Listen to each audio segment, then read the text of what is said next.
দিন গেল মিছা কাজে, রাত্রে গেল নিদ্রে, না ভজিনু রাধা কৃষ্ণ চরণারবিন্দে।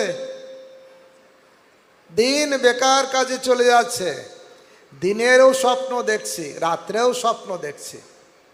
দিনে বলা হয় দিবা স্বপ্ন, আমি বড় ধনী হব, চাকরি করব, টাকা আসবে, সুন্দর স্ত্রী আসবে, সুন্দর ফার্নিশ বাড়ি হবে, এসবকে বলা হয় দিবা স্বপ্ন। আর রাত্রে তো স্বপ্ন আমি রাজা হয়ে গেছি, 5 জন রানী।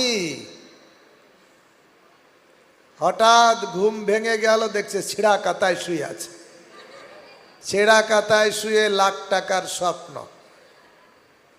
দিবা স্বপ্ন, রাত্রে স্বপ্ন।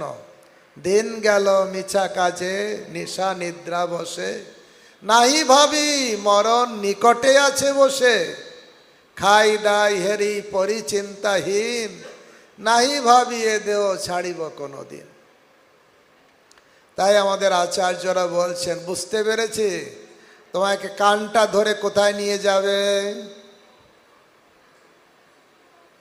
তোমাকে নিয়ে যাবে যমের দুয়ারে, কেউ রক্ষা করতে পারবে না।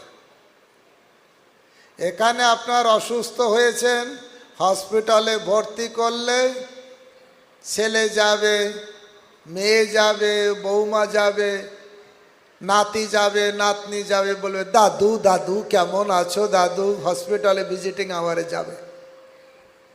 কিন্তু মরার পরে ফুটন্ত তেলে যখন যমদূতরা মাছ ভাজি করবে, তখন কোনো ছেলে যাবে দেখতে? বাবা কষ্ট হচ্ছে, খুব গরম, বলবে কেউ? চাচা আপন প্রাণ বাঁচা, নিজেকেই নিজেরটা দেখতে হবে। তাই ভজিব বলিয়া কহিয়া আইলি, ভুলিলি কি সুখ পাইয়ে, বুঝিনু এবার সমন নগরে নরকে মজিবি যাইয়ে। আমি বুঝতে পেরেছি তোমার গতিটা কোথায় হবে।